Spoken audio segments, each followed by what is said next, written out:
Seja bem-vindo a mais um episódio do Líder Medcast, o seu podcast de saúde. Dr. Sidney. Fala, Moisés, tudo bem? Você que está aí, então, mais uma oportunidade, um episódio do Líder Medcast, o melhor podcast de saúde do Brasil, que a gente faz com todo carinho e respeito a você, trazendo aqui autoridades em cada uma das áreas de saúde, áreas da medicina, mas na verdade saúde em geral. Para você poder compartilhar com quem você gosta, se inscreva no nosso canal, ative o sininho, comente, curta, para que a gente possa continuar nesse maior propósito, como eu disse, que é dividir informações através de autoridades que a gente traz aqui, que nos dão a honra de dividir essa informação com vocês. Siga-nos também nas redes sociais, no Instagram, no Facebook, temos no TikTok e todas as redes sociais. Se inscreva então no YouTube, que é o nosso canal principal, e ative o sininho.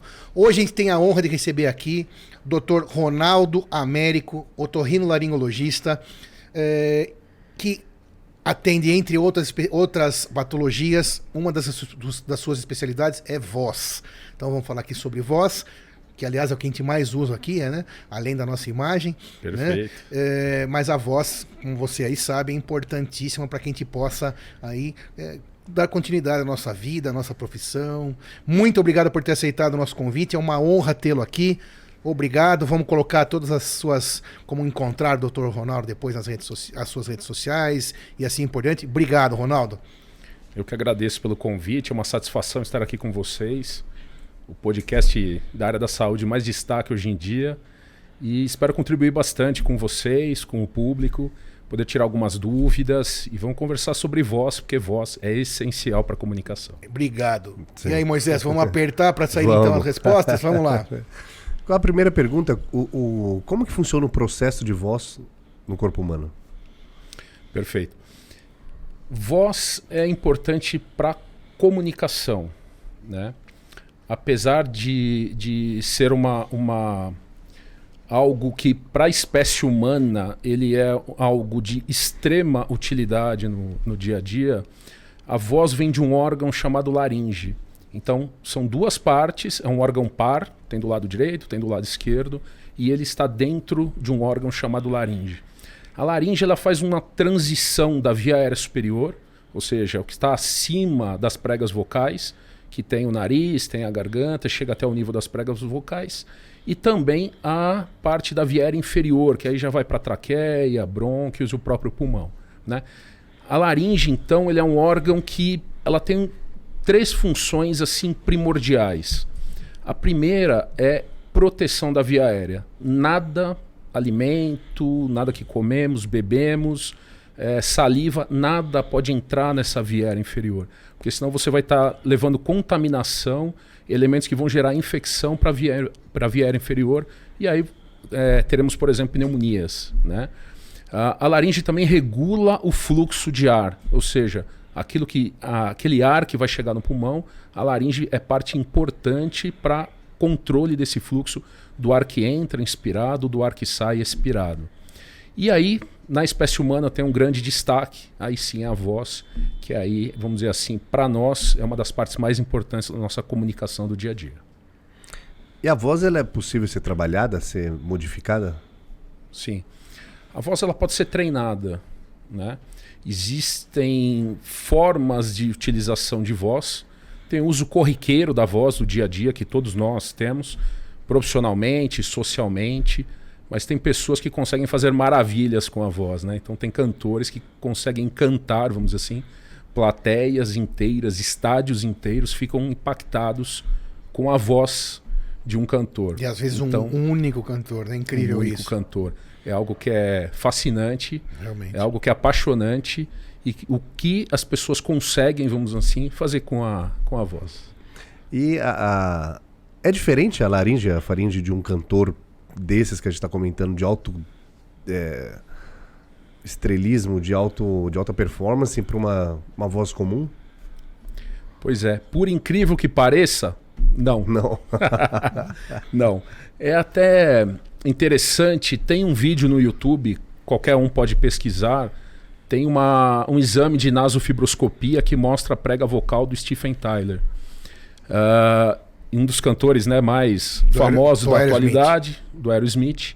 E aí ele faz o exame. E o exame é aquela voz incrível, né? Tem uma voz incrível, como disse, movimenta multidões e você olha o exame dele, é igual o exame do seu Zé, da Dona Maria, não dá para diferenciar. Multidões que né? inclui a mim, você e você imagina. Né? Isso. Então, realmente, estruturalmente, anatomicamente é a mesma coisa. Igualzinho. Igualzinho. O que difere essas pessoas é o grau de controle neurológico que essas pessoas conseguem com relação à voz. E isso muitas vezes é inato. A pessoa nasce com essa qualidade, vamos dizer assim. É um craque, vamos dizer assim, com relação à voz. E essas pessoas acabam desenvolvendo aí sim, com a carreira, mecanismos, aprende a usar a voz de uma forma melhor. Existem muitos fonoaudiólogos que trabalham diretamente com voz, professores de canto, que auxiliam esses profissionais, mas realmente é a própria natureza dessa pessoa que tem um quezinho a mais que faz com que ela tenha um destaque importante. Então a gente daqui a pouco vai falar também sobre as doenças da voz, sobre as patologias, né? Que como médico é isso que o Dr. Ronaldo também gostaria de dividir com você que está aí. Mas voltando um pouquinho a essa questão da voz do Steven Tyler ou de qualquer outro, também tem vários brasileiros que fazem o que querem com a voz, né? Perfeito. Os cantores até, por crianças, exemplo, presta atenção, crianças. Tem crianças que cantam maravilhosamente bem. Sim, incrível. Né? Incrível. E agora minha pergunta, que ainda não chegando nas patologias, nas doenças, a voz de alguma forma ela é treinável também, essa qualidade? Que envolva talvez essa musculatura, a quantidade de ar que a pessoa passe pela laringe para poder provocar esse som. É treinável? É treinável. Não, claro que com limite, né? Por exemplo, se eu quiser jogar futebol é treinável? Mas eu vou virar um craque? Exatamente, não. Esse é o ponto. Mas você pode treinar para se tornar um bom cantor, mas talvez falte alguma coisinha para você se tornar aquele cantor magistral. Claro. Né? Então eu acho que essa é a diferença do craque. E aí, no caso, o nosso craque da voz e não do futebol, por exemplo, com relação aos outros que podem ser bons profissionais, mas talvez não atinjam um nível de excelência, vamos dizer assim.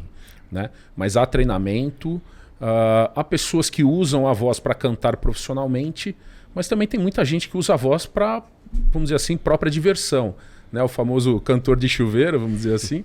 A pessoa canta para si, às vezes canta no coral da igreja, e isso para aquela pessoa já é sensacional. Certamente. Isso faz com que, vamos dizer assim, ela se divirta bastante com a própria... Claro. Esse uso, né? Um pouquinho mais delicado da voz. Sim, é diferente do profissional para o amador, mas o amador se diverte de maneira totalmente próxima. Isso.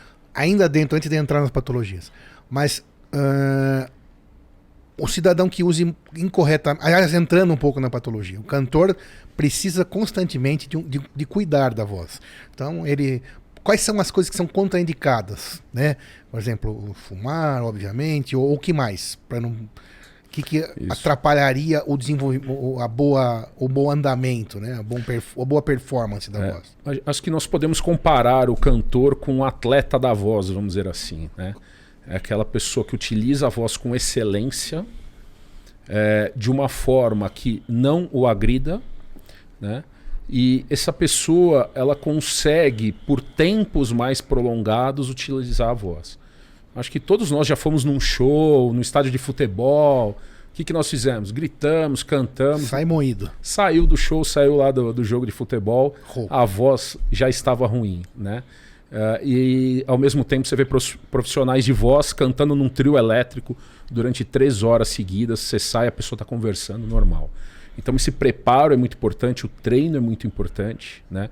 Esses profissionais que trabalham diretamente com esse tipo de treinamento, como eu falei, o próprio fonoaudiólogo, o profissional, o professor de canto, são pessoas que auxiliam bastante nesse sentido, tá bom? E claro que a gente tem que evitar tudo aquilo que vai piorar.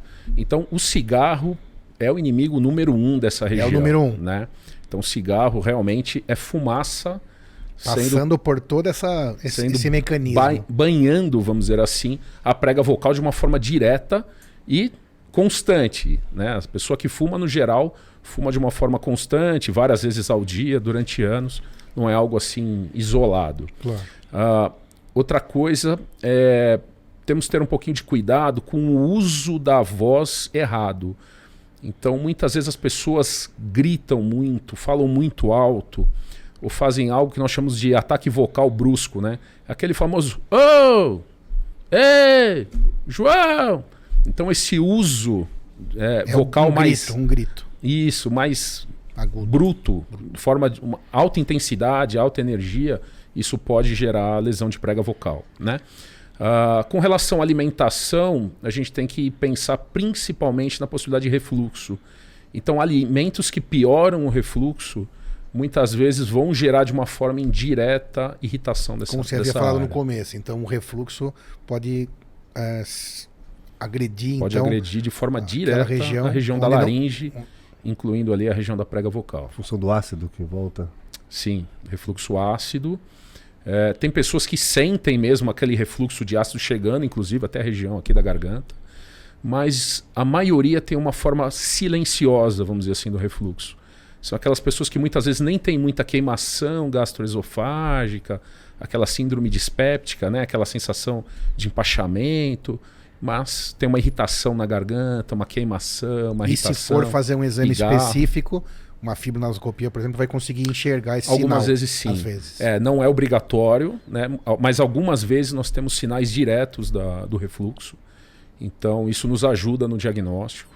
Mas a falta do sinal também não quer dizer que ele possa estar acontecendo. Então, cigarro número 1, o refluxo também. Refluxo importante. O uso o inadequado mau uso da voz.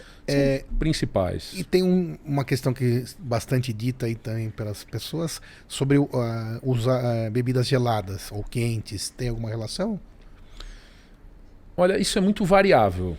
Para a maioria das pessoas não tem muito problema.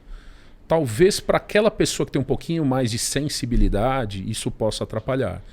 Então, na nossa área de otorrinolaringologia, tem pacientes que entram em contato com alimentos frios e já começa com uma irritação na garganta, uma dor de garganta, onde a maioria das outras pessoas não. Então, é bem possível que alguns cantores tenham, né, o gelado em si, mas é algo que acho que é muito variável. O que a gente pede sempre é não abusar. Claro. Pode gelado? Pode, mas antes de um show, por exemplo, o cantor não vai ficar tomando muito gelado. Claro. Pode um alimento quente? Pode, mas não vai ser aquele alimento muito quente em excesso. Antes de uma apresentação, por exemplo, o cantor costuma às vezes ficar em repouso vocal, né? Tem cantores aí que eu fiquei sabendo que 2, 3 dias acabam muito pouco a utilização da voz. Então, cada um tem um cuidado um pouquinho maior ou menor. Né? E antes de entrar nas patologias, última coisa, a idade. A idade também influencia negativamente nessa... Sim. Nós temos as famosas PRESB, né? Que são significados, né? Nomes médicos para alterações com relação à idade. Então, do seu olho, do seu ouvido e da voz também. Então, um dos mais difundidos, a presbiopia, né? Que quando passa dos 40 anos a gente começa a ter um pouquinho de dificuldade de visão, principalmente para perto. Para a laringe isso também acontece um certo envelhecimento e aí com a idade, principalmente pacientes mais idosos, podem começar a ter um pouco de alteração com relação a isso sim. Falando em idade, qual que é o motivo na puberdade um garoto, um homem fazer alteração da voz? Boa pergunta. Isso é algo que é muito interessante. O que acontece é que na puberdade a estimulação hormonal através das gônadas, né, no caso do menino o testículo, aumenta bastante. Então os hormônios sexuais, no caso a testosterona, acabam aumentando. E é onde esse garoto vai. Crescimento ósseo, crescimento muscular, ganha massa muscular, acaba tendo um crescimento geral do corpo e a laringe é um órgão que responde a isso.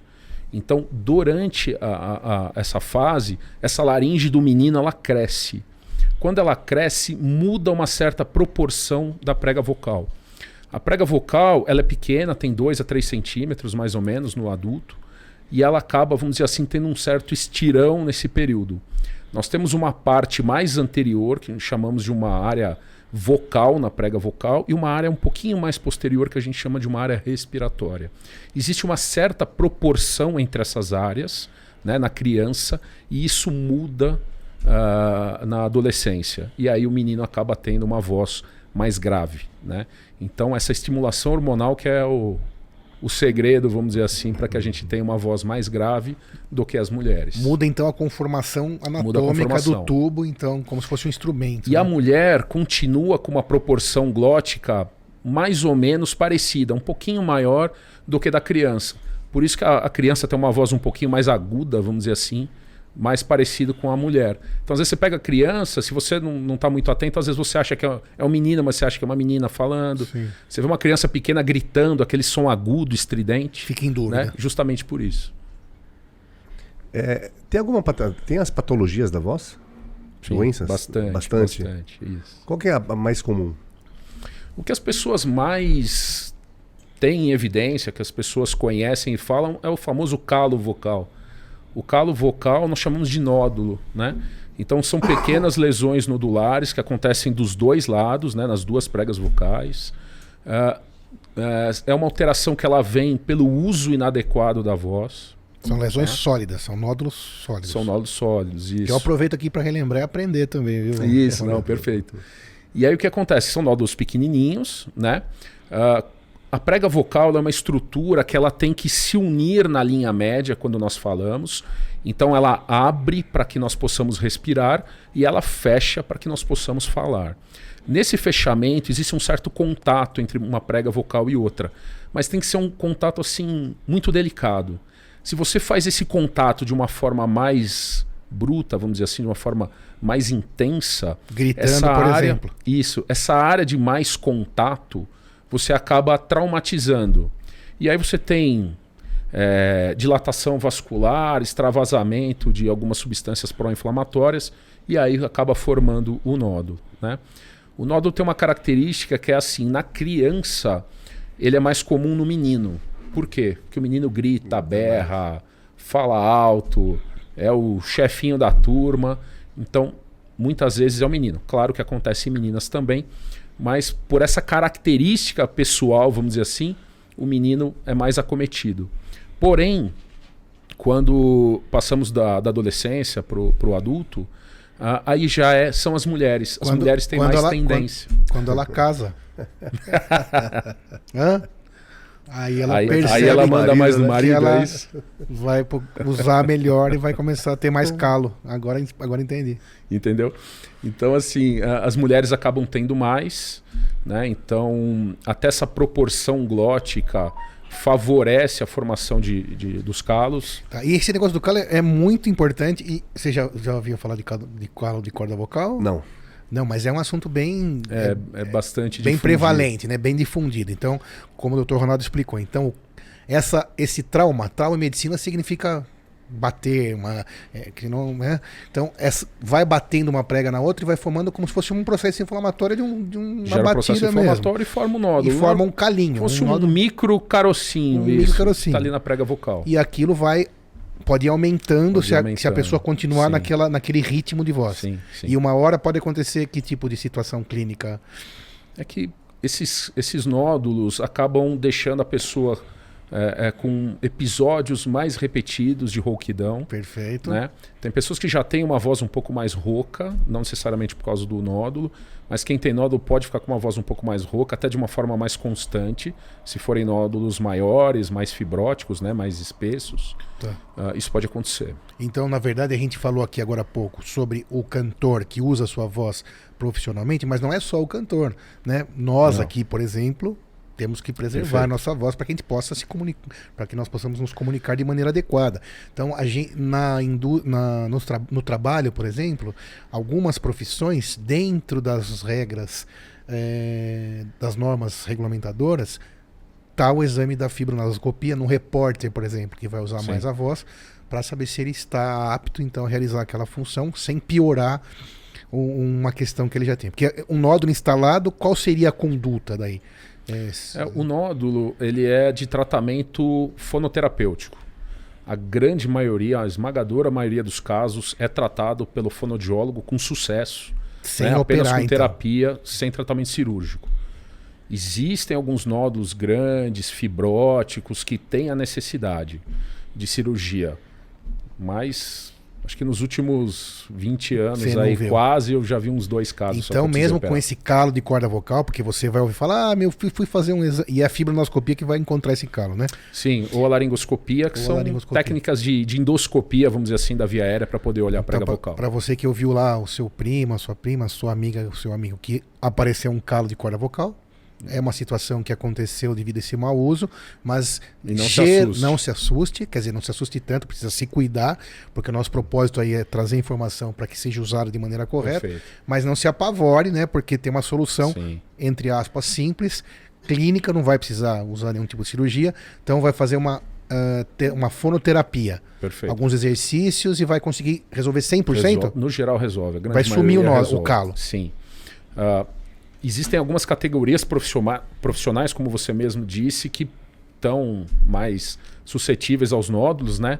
Só lembrando os professores, porque acabam falando bastante, né? Professor, o cantor e os atendentes de telemarketing hoje em dia também. Sim, perfeito. Então, trabalho com a voz é sinônimo de tomar mais cuidado para Isso. que não tenha esse E uma problema. coisa que eu acho que é interessante a gente comentar nesse sentido, existem pessoas que usam assim em excesso a voz. Então, por exemplo, tem professores que lecionam no período da manhã, lecionam no período da tarde e cantam à noite, ou seja, é um uso frequente da voz, né? Então lembrar para esses profissionais que depois da atividade profissional, tenta repousar um pouquinho a voz, dá umas pausas, descansa, no intervalo fala um pouquinho menos, entre uma escola e outra, vai mais quietinho, só para fazer um certo repouso e ajudar. E falar Isso é uma mais dica baixo, importante. por exemplo, ajuda também um Sim, pouco. sim. Né? Bom, então a primeira patologia que o Moisés havia perguntado, calos em cordas vocais. Qual as outras Isso, também prevalentes? Mas Ou uma não? pergunta, não existe, Claro, claro. no caso do calo, não existe nenhum caso que possa chegar a um procedimento cirúrgico. Não, existem. Existe?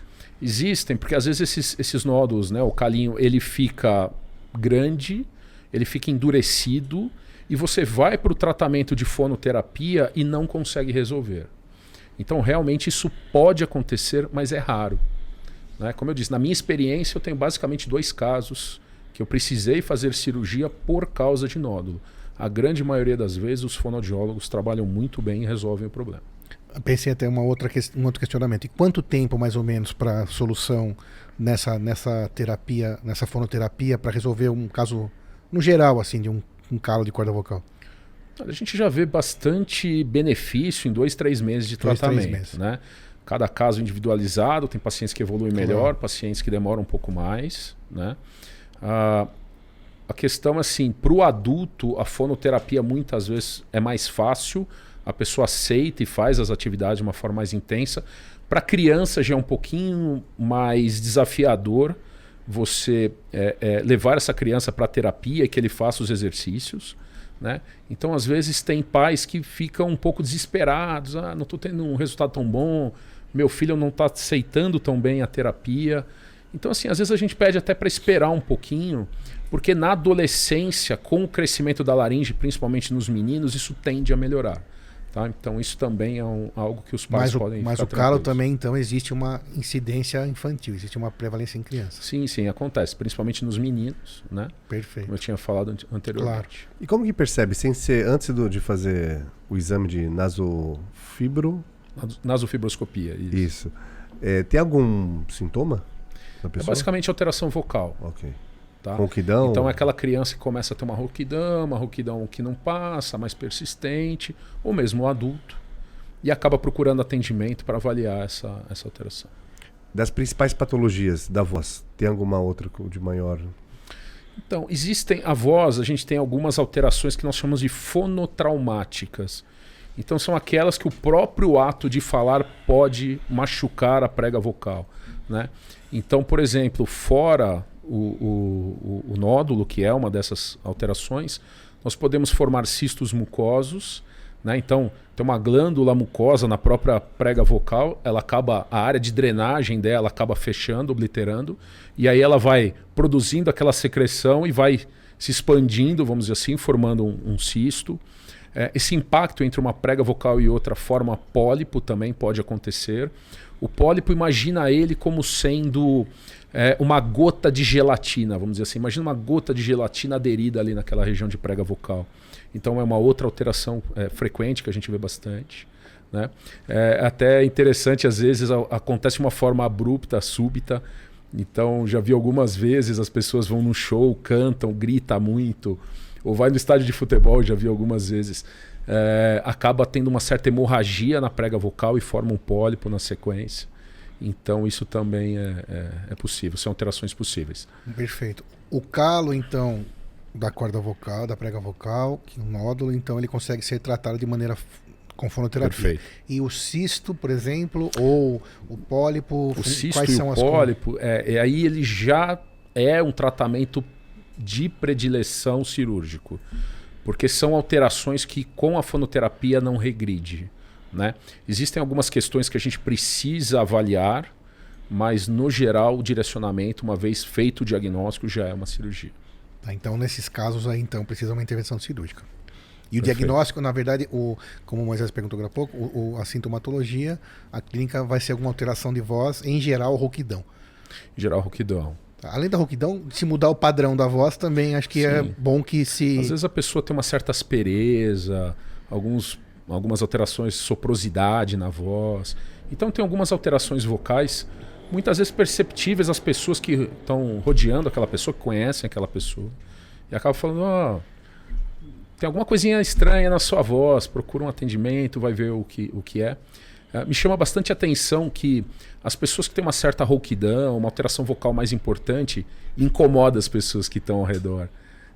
Assim, não sei se já tiveram essa oportunidade, mas acaba incomodando e as pessoas chegam e falam, olha, tem alguma coisinha errada, você já viu isso? Isso é muito frequente. As pessoas mais próximas, né? Isso. Então, nódulos, cistos, pólipos, Perfeito. mais alguma patologia? Isso são os principais, vamos dizer assim, das lesões fonotraumáticas.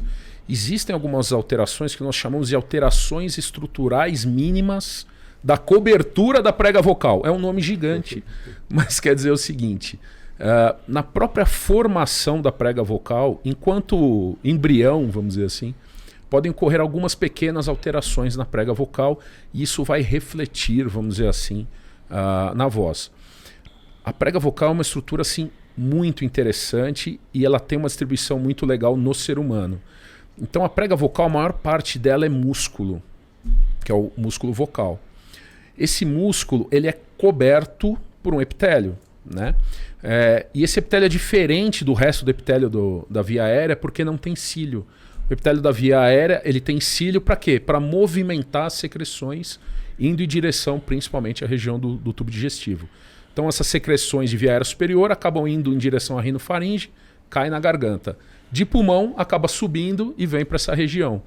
Então a prega vocal nessa estrutura ela tem o músculo, tem a mucosa em cima, só que tem uma estrutura que serve de coxim, vamos dizer assim, para não machucar justamente essa região da mucosa, que é muito delicado.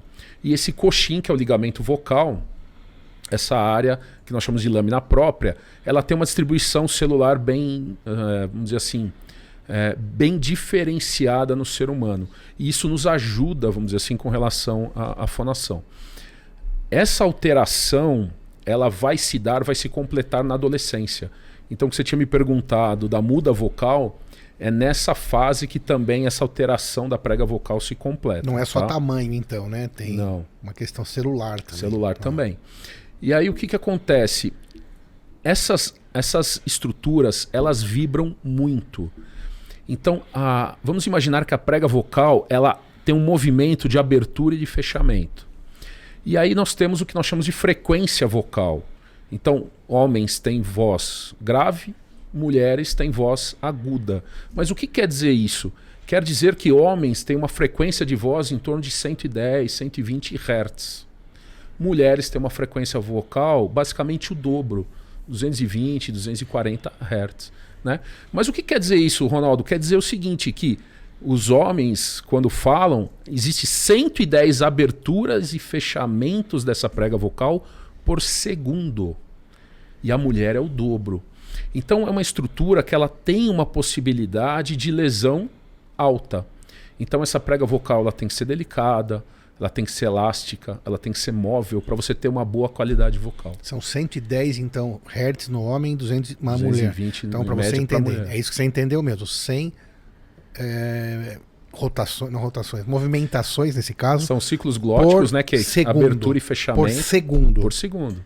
Pensa né? nesse Demais. número. Então, imagina que qualquer alteração que mude a conformação dessa área, que não deixe vibrar de uma forma mais adequada, vai gerar problema.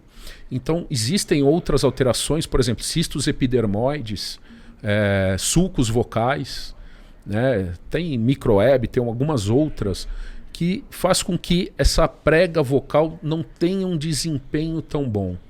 E aí você tem uma alteração vocal.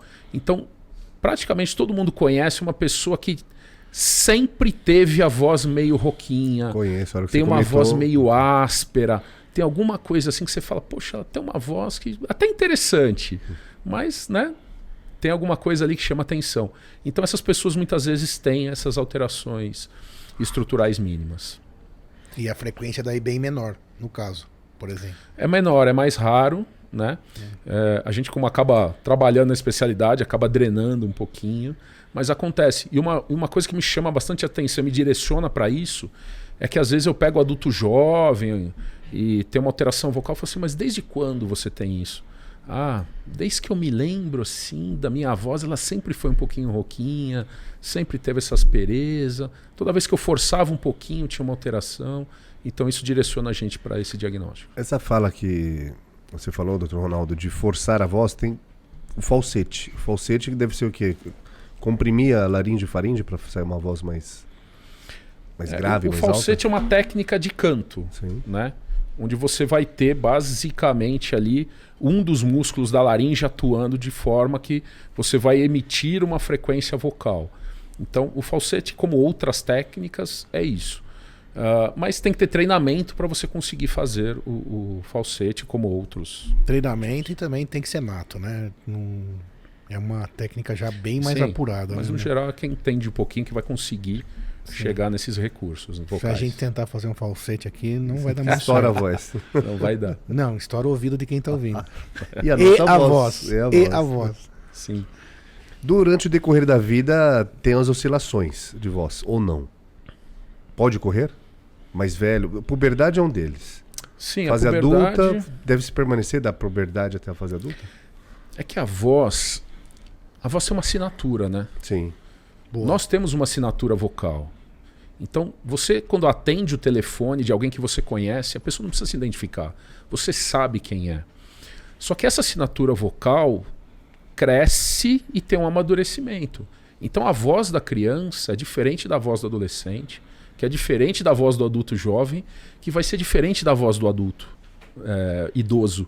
Então, às vezes, se você conversa, vamos dizer assim, por telefone com alguém, sem estar vendo a pessoa, às vezes você mais ou menos tem uma noção de idade, né? Mas isso faz parte do processo natural de envelhecimento do ser humano. E E isso... também não é brusca, né? Não Pra é você- brusco, não, sim. não. Essa mudança é para você pensar numa Sim. patologia já É mais... adaptativo, sim. E na fase do idoso tem algum cometimento um pouco maior em função da idade na voz ou não? Tá. Ou outras patologias, Sim. né? No idoso, a gente começa a pensar um pouquinho mais, principalmente em quem tem exposição a elementos que podem gerar para as neoplasias, que são os tumores, né?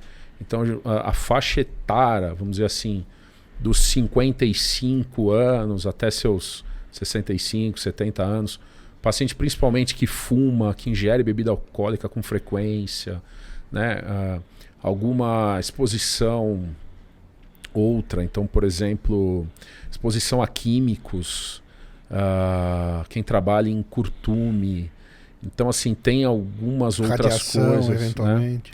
que pode gerar esse tipo de direcionamento para tumores. Então, pessoas um pouquinho mais velhas, a gente acaba tendo uma preocupação maior com as neoplasias do que o adulto jovem, por exemplo. Durante o decorrer da vida, tem, acho que já foi citado, mas de uma forma mais explicada novamente, o processo para manutenção de uma boa voz ou preservar ela, tem alguns assim como ela muda no decorrer da vida, tem alguns tipos de mudança também no ato? Não do ato da fala, mas no ato dos hábitos? Entendi. Assim, o que acontece no geral, para todo mundo, evitar o excesso de uso vocal, né? Uso inadequado da voz, gritando, falando alto, cantando de uma forma desordenada. Karaokê, então toma cuidado. Não, as pessoas podem se divertir. Cante bastante, é curativo para a alma, vamos dizer assim, para muita gente. Quem canta, no geral, gosta muito dessa atividade. Né? Conheço pessoas. Isso. Então, eu recomendo que todo mundo que goste cante. Só que nós temos um certo limite. E qual que é o limite? É quando a voz começa a falhar um pouquinho. A prega vocal tem uma característica que é interessante, praticamente não dói. Eu ia perguntar isso. Então, se você força a voz, você, no geral, não tem dor. Eu ia levantar essa questão. E aí, o que acontece? Você continua. Você continua forçando. E a lesão vai errado. É a hora de diminuir. Imagina você com uma lesão muscular na coxa. Não é a hora que você vai jogar futebol de uma forma intensa. Você vai se recolher, vai tratar, vai melhorar e depois você vai jogar. As pessoas que têm uma alteração vocal, começam com alteração vocal, fazem o contrário. Começam a forçar mais para tentar melhorar a voz. E isso, no geral, dá errado. Né? Perfeito. E de outros órgãos, sem ser Eu me lembro de uma questão, né? A gente acabou, não chegou ainda lá, mas de você ter uma relação com a tireoide e a voz. Por exemplo, né? Que você tem a inervação, então como que essa história da rouquidão após um probleminha de tireoide, que eu já vi bastante gente perguntar, né, sobre isso, que a tireoide também está mais ou menos nessa região, então... Perfeito. A tireoide, ela também está localizada no pescoço, um pouco abaixo da laringe, na frente da traqueia. É uma glândula, né, produz hormônios que auxiliam o nosso metabolismo de uma forma direta. A questão é que doenças da tireoide, no geral, não vão afetar de uma forma tão direta a voz. O que acontece é que as pessoas muitas vezes necessitam de uma cirurgia da tireoide. E aí o nervo, né, que é o nervo que vai inervar a nossa prega vocal, que vai fazê-la se movimentar. O principal deles é o laringeu recorrente. Ele tem uma proximidade anatômica importante com a tireoide. Então o cirurgião de cabeça e pescoço, quando vai manipular esse órgão, às vezes por necessidade, porque a lesão está englobando o nervo, ou por proximidade, pode acontecer um tipo de lesão. Né? E aí no pós-operatório pode ter algumas alterações da própria mobilidade da prega vocal. Uma coisa importante, praticamente todo mundo que sai de uma cirurgia da tireoide, que resseca pelo menos metade da tireoide, acaba tendo uma leve alteraçãozinha vocal nos primeiros dias. Isso só por irritação, por manipulação, tá bem? Alguns casos, quando tem ressecção do nervo, aí nós temos uma paralisia da prega vocal. Ela fica parada, ela não movimenta mais, ela não abre e fecha. Né? Então isso acontece. Exatamente. Então, resumindo, na verdade, essa questão quando você tiver uma alteração da voz, não é tão simples assim, né? Precisa investigar profundamente. Mais uma vez, assim, não é para se assustar, né? Mas uma alteração da voz requer que você procure um profissional adequado, como a gente sempre fala aqui no Líder Medcast, né? Para que você faça o diagnóstico adequado, né? E que hoje, com a questão da internet, você coloca lá rouquidão. Não fiz isso ainda, mas deve aparecer milhares ou até milhões de notícias das mais diferentes. E quem já não ficou rouco na vida, né? Comemorando. E essas pesquisas na internet, no geral, as primeiras coisas que aparecem são coisas ruins. São as piores, claro. São as piores. Às vezes até porque tem mais procura. Claro. Então, às vezes, o que aparece primeiro não corresponde à realidade do fato. Mas realmente vale a pena prestar atenção. Assim, o que mais chama a atenção da população é a possibilidade do câncer de laringe, e aí eu reforço principalmente no paciente que tem um histórico de etilismo e tabagismo importante. Né?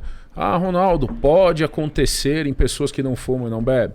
Pode, mas é muito raro. não chega a 5% dos casos, tá bem? Isso acho que é importante a gente falar. O tabagismo e o etilismo, né? Então aquela substância, isso a gente não é para assustar nada, mas é óbvio, você que fuma sabe, o que bebe também, que aquela fumaça tóxica está entrando por algum lugar, ela vai pensa você jogar aquela fumaça no seu olho. Exatamente. Né? Ou aquele álcool no seu olho, que então lá dentro, na sua laringe, faringe, etc., na sua garganta, na sua boca, você vai ter essa mesma agressão. E aquela agressão repetidos dias, repetidos meses, repetidos anos, uma hora aquele processo inflamatório pode falhar naquela célula e te trazer um tumor, né? Perfeito. Um câncer, e essa é a etiologia, esse é o começo da situação, que vai então trazer a situação do câncer, e é real, isso não é uma invenção, não é para assustar. Então, se você bebe, você tem que saber isso. Seu risco é maior. Não significa que todos que bebem terão câncer de cabeça e pescoço, ou de laringe, etc. Mas o risco é muito maior, e é óbvio. Pensa você passando álcool, ou cerveja, ou pinga no seu olho, ou cigarro, o tempo todo por anos. Né? Esse é o ponto. Não é que é obrigatório chegar nesse ponto. Claro. Tem muita gente que ingere bebidas alcoólicas e fumam e nunca terão câncer. E tem pessoas que isso vai acontecer. Não vão viver para né? tanto. Um dia teriam, né? Talvez, né, se vivêssemos 250 anos, talvez sim. Exatamente. Mas na nossa atual expectativa de vida, algumas pessoas acabam desenvolvendo, e por ser uma doença grave, a gente tem que ter essa preocupação vocal. Tem né? que alertar e tem que... Uma outra questão que eu acho interessante falar aqui no nosso país é a possibilidade da tuberculose também. Porque depois do pulmão, a laringe é uma das áreas mais acometidas pela tuberculose, né? Então também, às vezes tem bastante questionamento dos pacientes com relação a isso. Então às vezes as pessoas se assustam por essa possibilidade, né? Então uma vez que a pessoa tem uma tuberculose pulmonar, você tem aquela secreção sendo produzida e contaminada, bastante contaminada, né? Imagina a quantidade de bacilos que tem ali naquela secreção, e a laringe vai ser simplesmente a via de saída, vamos dizer assim. Vai ser A bombardeada, via aérea né? vai passar por ali. Então também é frequente a associação de tuberculose pulmonar com tuberculose na laringe. Nenhuma das patologias que falamos aqui, nenhuma delas tem dor? O câncer de laringe, em estágios, no geral, mais avançados, vai dar dor. Tá? A tuberculose laríngea tem com uma certa característica a dor, e é uma dor muitas vezes importante. Tá? Mas a grande maioria das vezes não dói. O que acontece algumas vezes é que o paciente, ao forçar a voz, ele acaba recrutando um pouco dessa musculatura do pescoço. E são alguns músculos que a gente usa pouco. Então algumas pessoas às vezes falam, eu estou forçando a minha voz e acaba doendo um pouco aqui no pescoço, nessa região.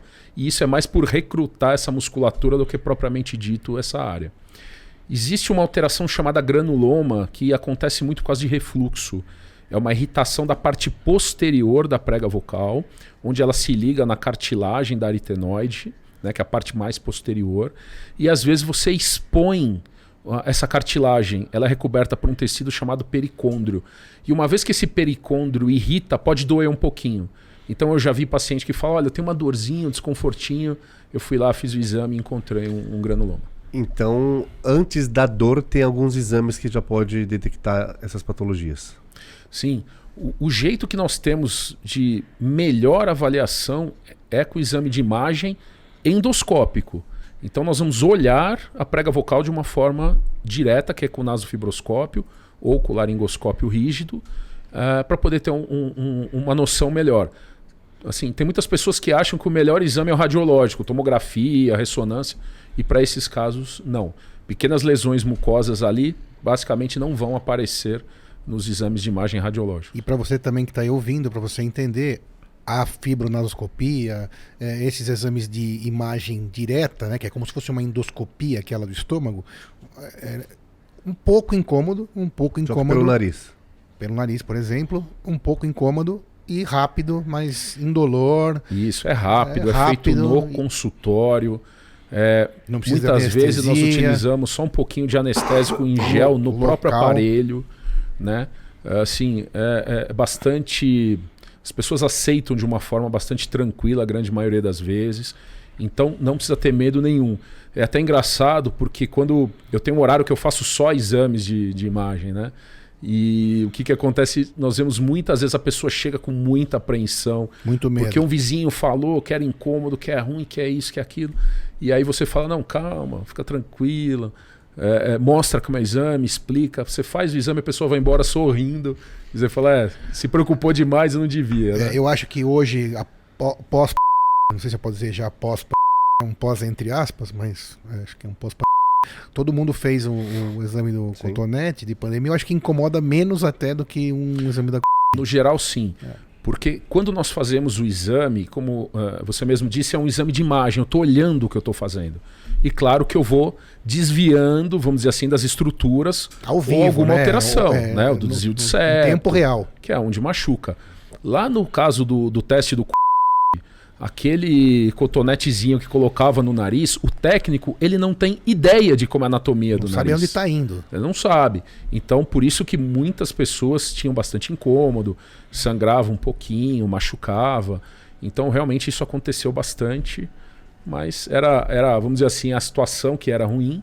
Mas para o nosso exame costuma ser bem tranquilo. E esse exame, para você que está a entender, ele chega lá até a sua prega vocal. Se tiver então aquele granuloma, aquele nódulo, ou cisto, ou outras coisas, um abscesso, ele vai conseguir um processo inflamatório, sinais de refluxo, vai conseguir verificar tudo isso nessa velocidade, nesse tempo. Quer dizer, o benefício do exame é altíssimo, né? É altíssimo. Assertividade muito interessante, né? É só imaginar assim... nós trabalhamos em cavidades. O otorrinolaringologista vai olhar o ouvido. Está dentro de uma cavidade o que você precisa olhar. O nariz também. É tudo escondido. A garganta, você abre a boca, você vê só um pedacinho. O resto da garganta, tanto a parte mais alta como mais baixa, você não enxerga. Então, por isso que quando vai ao consultório do otorrino, muitas vezes se faz o exame de imagem. Ele hoje é basicamente um complemento do nosso exame físico. É um terceiro olho lá, você consegue... De tão importante, sim. E também você havia comentado já, né, Ronaldo? Às vezes um exame, uma ressonância que... Existem várias lendas hoje que as pessoas olham também no Google e a medicina... o doutor não vai pedir uma ressonância, uma tomografia? Exatamente. Então pensa, essa questão desse espaço vazio, a ressonância ou a tomografia não vão ser... Às vezes vão ser úteis, óbvio, né? Em Perfeito. Outros casos, etc. Mas no que nós dissemos aqui até agora, né? Em geral, a fibronoscopia, que é um exame pouquíssimo invasivo, vai ser 100% eficiente e um valor preditivo positivo altíssimo, né? Altíssimo. Altíssimo. Quer dizer, a eficiência... E vai nos ajudar mais do que um exame complexo. Muito mais. Muito custoso, que às vezes demora muito. Uma ressonância demora 40 minutos, muitas vezes. E uma fibronose dura quanto tempo? Em boas mãos? 1 minuto. 1 minuto. Porque, na verdade, quem sabe fazer vai fazer rápido, porque vai, entra, vê o que tem que ver e sai. Não precisa ficar enrolando, né? Perfeito. A gente também sempre fala um pouco, às vezes, aqui sobre SUS, né? No SUS, a gente falou das patologias da voz. Para quem vai ao SUS, essas patologias também estão incluídas. Claro que não vai dar para fazer um treinamento de voz no SUS, falar sobre a voz de um cantor, mas para as patologias o SUS vai cobrir. Fibronoscopia também é possível fazer pelo SUS, logicamente. Claro que deve demorar um pouco mais, eventualmente, Sim. mas é possível. É possível, tem alguns locais específicos. Públicos. Né, públicos. Não é um tipo de exame que é difundido na classe médica. No geral, quem faz é o médico otorrinolaringologista, alguns cirurgiões de cabeça e pescoço, mas basicamente são esses profissionais. Tem que ter uma certa especialização até para você poder entender o que você está vendo. Né? Não adianta só você passar o aparelho e não ter uma noção do que está acontecendo ali. Então, no SUS a gente tem uma falta de profissionais, você tem uma falta de equipamentos. É um equipamento que ele é caro, né? Todos sabemos que equipamentos para a área médica costumam ser bastante caros. Quando você acopla ele num sistema de vídeo é mais legal, porque você consegue ter uma visão ampliada melhor. Então, seria o ideal, mas às vezes você é obrigado a fazer no olho, né? No olho olhando lá a sonda diretamente. Olhando a própria ótica. Né? Mas tem à disposição, tem grandes centros aqui em São Paulo, a Escola Paulista de Medicina, a Santa Casa, o HC da USP. Então tem alguns grandes serviços que têm esse sistema e que podem ser utilizados, sim. Muito bem. Então, o mesmo cidadão que utiliza do SUS, ele vai estar coberto para fazer esses diagnósticos e seus tratamentos. Existe essa possibilidade, sim. Muito bem. Bom, e aí, Moisés, esclareceu suas dúvidas? Sim. Você que está aí, esclareceu suas dúvidas. Ronaldo, a gente agradece imensamente aqui a tua participação, a sua disposição em dividir informação, que é o nosso propósito. Palavras finais aí da sua especialidade, daquilo que você atende, do seu costume aí profissional. O que você diria para nós, para a gente ir finalizando? Só tenho a agradecer, abrir caminho, vamos dizer assim, para a otorrinolaringologia dentro do seu podcast. É uma especialidade que gosto muito, tenho muito apreço. Existe uma gama muito grande de atuação do otorrino. Uma das partes é voz, né? Existe a parte de ouvido, nariz, garganta, parte de alterações labirínticas, e a voz é uma parte importante da nossa especialidade. A voz é comunicação, é para todo mundo, é o dia inteiro, vamos dizer assim.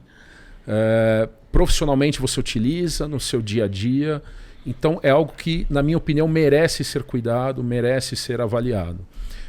Existe toda uma beleza, vamos dizer assim, no funcionamento da laringe, das pregas vocais, nessa estrutura, que é algo muito delicado, é muito específico. Parece que a natureza se dirigiu mesmo de uma forma bem, bem adequada. No ser humano, nós atingimos um nível de compreensão e atuação neurológica que nos facilita e nos proporciona até essa comunicação vocal, né? Alguns animais se comunicam por sons, apenas pequenos sons, mas nós conseguimos comunicar ideias, sentimentos, tudo através da voz. Então, para todo mundo que está em casa, cuida da voz, que é uma parte importante da sua própria pessoa. Doutor Sidney, Diga. doutor Ronaldo, tem mais uma pergunta, dá tempo de fazer? Claro, claro. No caso das pessoas, dos mudos, como é que funciona? Por que não... A pessoa, ela é muda Excelente porque, pergunta. na verdade, ela não ouve. Ela é surda. Então, na verdade, é o surdo-mudo. Aquela pessoa, como ela não ouve, o cérebro dela não conseguiu adquirir, vamos dizer assim, vias neuronais para entender aquele som, criar significado para aquele som, interagir para criar uma ideia e trazer para você uma palavra, uma frase, uma expressão. Então, né? todo mudo é surdo? Todo mudo é surdo. Ele só é mudo porque ele não ouve. Não acontece, por exemplo, de uma pessoa, vamos dizer assim, tá tudo bem, hoje eu acordei e não consigo mais falar. Isso não acontece, tá bem? Ou você vai para uma cirurgia, os pacientes perguntam muito isso, pequenas cirurgias de laringe. Doutor, mas e depois? Eu vou ficar sem falar? Não, isso não acontece, isso não é possível. Tá? Para nós não termos capacidade de falar, basicamente naquelas cirurgias grandes onde a laringe tem que ser extraída e aí a prega vocal vai junto. Então a gente perde esse aparato fonatório. Mas aí já há situações gravíssimas. Né? Isso, mas é basicamente isso. A pessoa não ouve, não aprende a falar. Mas o aparato dela está ali, a laringe está lá. Ok. Esse, aliás, aproveitando esse gancho, é um dos motivos que para poder cantar bem, saber cantar, precisa saber ter um bom ouvido. Bom ouvido. Para tocar instrumentos tem que ter o saber ouvir. Né? O ouvido é mais importante até no começo para esse aprendizado do canto e tudo mais. Professor, obrigado, Ronaldo, por ter vindo aqui no Líder Medcast, dividir informações. Foi espetacular, espero que você tenha gostado. Divida informação também, compartilha, comenta, curte, para que a gente possa continuar nessa nossa jornada e continuar com o nosso propósito, que é levar para você, para tua família, para os seus amigos, conhecimento de boa qualidade. Até semana que vem. Moisés, obrigado. Ronaldo, obrigado. Obrigado. Valeu.